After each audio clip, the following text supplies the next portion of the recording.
Este es Lobox, el podcast, y el día de hoy vamos a hablar sobre los principios del Código de Protección y Defensa del Consumidor. Ya en distintos programas hemos hablado de algunos de los principios, como por ejemplo de soberanía del consumidor, pero el día de hoy vamos a abordar los conceptos, vamos a aterrizar los conceptos básicos de cada principio y su importancia dentro de la protección de los derechos del consumidor. ¿Ok? Por ejemplo, vamos a empezar hablando sobre el principio de soberanía del consumidor. El principio de soberanía del consumidor es un principio que nos indica que las normas del Código de Protección y Defensa del Consumidor están orientadas a proteger y o defender las decisiones de consumo, y que estas decisiones de consumo deben ser libres e informadas. En el sentido de que las decisiones de consumo son decisiones que van a orientar el mercado. ¿Y cómo orienta las decisiones de consumo el mercado? Orientan porque a través de las decisiones de consumo el consumidor premia a las mejores ofertas, por un lado, y por otro lado, las decisiones de consumo le dan un mensaje a los proveedores diciéndoles, ¿sabes qué? Estas son nuestras preferencias o esto es lo que yo quiero que nos ofrezcan. Entonces, lógicamente, este mensaje es trasladado al proveedor, y el proveedor, que tiene una finalidad lucrativa en el mercado, va a traducir este mensaje en ofertas más ligadas a lo que el consumidor quiere comprar. De ahí la importancia de que la decisión de consumo sea lo más real posible, lo más real a las necesidades del consumidor. Por eso que tienen que ser informadas, en el sentido de que, como ya lo hemos dicho en programas pasados, existe la llamada asimetría informativa dentro de la relación de consumo, y esto hace que al final el consumidor necesite de cierta información que le debe trasladar el proveedor para poder tomar una correcta decisión de consumo. Y tiene que ser libre en el sentido de que está prohibido la coacción por parte del proveedor al consumidor, en el sentido de que la coacción hace que el consumidor no tome una decisión, razonable sobre cuál es la mejor oferta que le conviene, sino que simplemente se deja llevar por las malas praxis del proveedor. Por eso que las normas del código están orientadas a prohibir ese tipo de coacción por parte del proveedor, y aparte le exige al proveedor, informar debidamente al consumidor sobre los productos o servicios que oferta en el mercado. Luego tenemos el principio pro consumidor. El principio pro consumidor nos indica que ante la duda de aplicación de alguna cláusula de contrato de consumo, o ante la duda en la aplicación de una normativa, esta duda se va a resolver aplicando lo que le sea más favorable al consumidor. Acá abro un paréntesis, en el sentido de que el principio pro consumidor, bajo su nacimiento, no concibe, por ejemplo, que la norma se tuerza en favor del consumidor. No, sino que simplemente el principio pro consumidor es una carta ayuda a la hora de querer aplicar la norma o una cláusula de contrato, porque esta duda se va a resolver aplicando lo que le sea más favorable al consumidor. Pero no quiere decir esto que se va a dejar que el consumidor haga lo que se le dé la gana, o se va a torcer la norma en bienestar del consumidor, sino que lo que nos dice el principio es: apliquemos siempre lo que al final le sea más favorable al consumidor. ¿Ok? Luego tenemos el principio de transparencia. El principio de transparencia es un principio que indica que las normas del código están orientados a transparentar el mercado para el consumidor, en el sentido de que las normas del código se preocupan por informar adecuadamente al consumidor sobre los productos o servicios que se ofertan en el mercado. Así como, por ejemplo, también, por otro lado, el Indecopi tiene también, por ejemplo, eh, esta famosa lista, este registro de infracciones y sanciones, en el cual es como una lista donde se colocan a todos los proveedores que han sido, que han infringido una norma del código, ¿no? Y que han sido pues declarados culpables y se les ha sancionado, y parte de la sanción es colocarlos en este registro de infracciones y sanciones. Este registro es parte también de la aplicación de este principio, en el cual el mercado se vuelve transparente al consumidor para mostrarle la información que éste necesite. Luego tenemos el principio de corrección de la simetría. Como ya lo hemos venido diciendo en otras ocasiones, a mí me parece que el principio de corrección de la asimetría es un principio eh, dañino para entender la lógica del mercado y para entender la naturaleza del consumidor y la naturaleza del proveedor. En el sentido de que, si tú lees el título, ¿no? Principio de corrección de la simetría, quiere decir que la simetría de por sí es una falla y que la simetría de por sí se puede corregir, que es lo peor.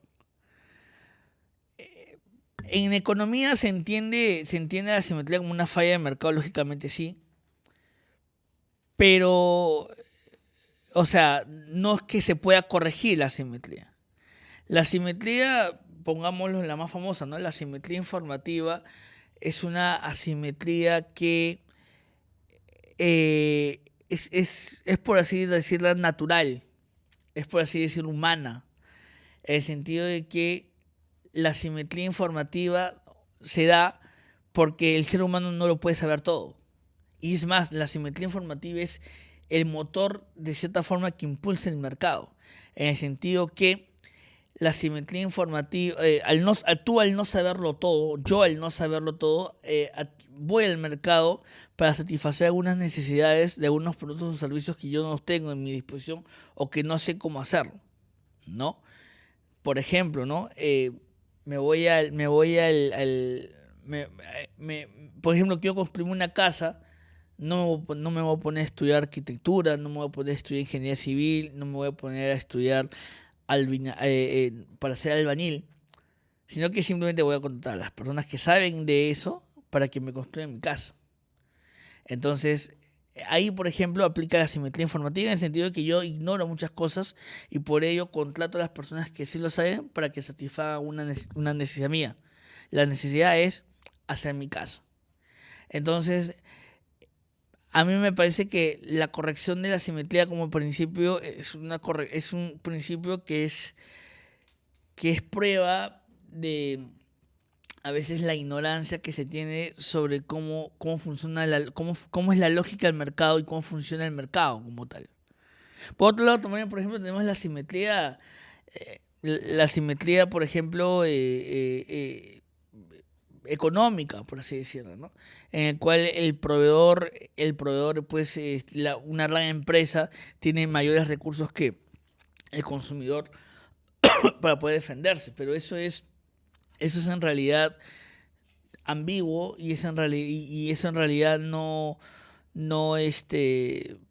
tiene una gran relevancia en el mercado, en el sentido de que hay consumidores y consumidores. Hay consumidores que realmente sí tienen el dinero y la capacidad, por ejemplo, de ser asimétricamente mayor al proveedor, ¿no? Por ejemplo, imagínate no sé, un magnate que se va a comprar una galleta a una bodega. Ahí la asimetría económica es al revés. Quien tiene la asimetría es el consumidor, no el proveedor. Por eso que ese tipo de asimetrías es ambigua y no es tan aplicada digamos, a la relación de consumo como si es, por ejemplo, la asimetría informativa, que, como yo repito, es totalmente humano, es totalmente humano en el sentido de que el consumidor no lo puede saber todo, No lo puede saber todo y tampoco no lo quiere saber todo porque no le interesa saberlo todo. Entonces, en ese sentido, no se puede corregir la simetría porque siempre va a existir la simetría porque no lo podemos saber todo. Entonces, un principio así es nocivo y es prueba de que al final no se está entendiendo eh, la lógica la lógica de la relación de consumo y de la importancia de la simetría informativa dentro del mercado. Para qué quieres corregir algo que no se puede corregir? ¿No? Luego tenemos el principio de buena fe. Bueno, este es un principio recogido también propiamente dicho del Código Civil, ¿no? En el cual pues indica que las partes de una relación de consumo, proveedor-consumidor, van a actuar de buena fe en el sentido que van a hacer estas dos partes lo posible para establecer la relación de consumo y establecerla bien, ¿no? Tanto en sus obligaciones como en todo el desarrollo de la relación de consumo, ¿no? Luego tenemos el principio de protección mínima, que nos indica que la protección que le ofrece el Código de Protección y Defensa del Consumidor a los consumidores se debe entender como la protección mínima que debe existir en nuestro ordenamiento jurídico.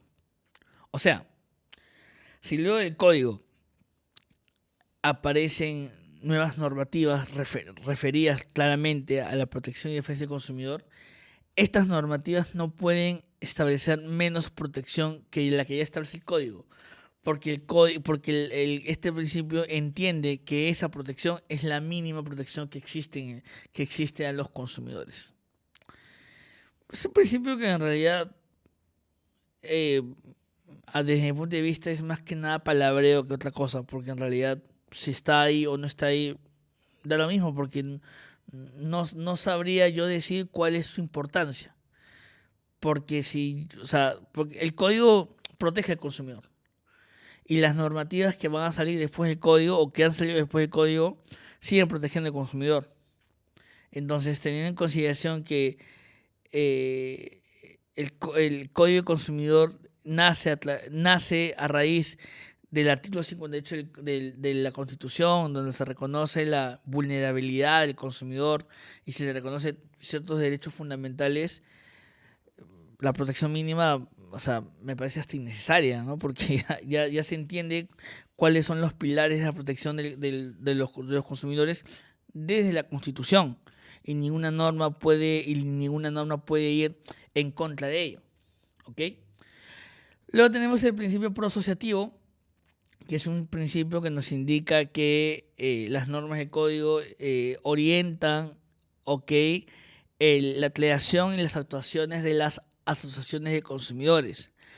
Las asociaciones de consumidores son asociaciones civiles sin fines de lucro que están destinadas a defender los derechos colectivos de los consumidores y aparte de ello también, digamos, son o ayudan al Indecopi en el rol de educar a los consumidores.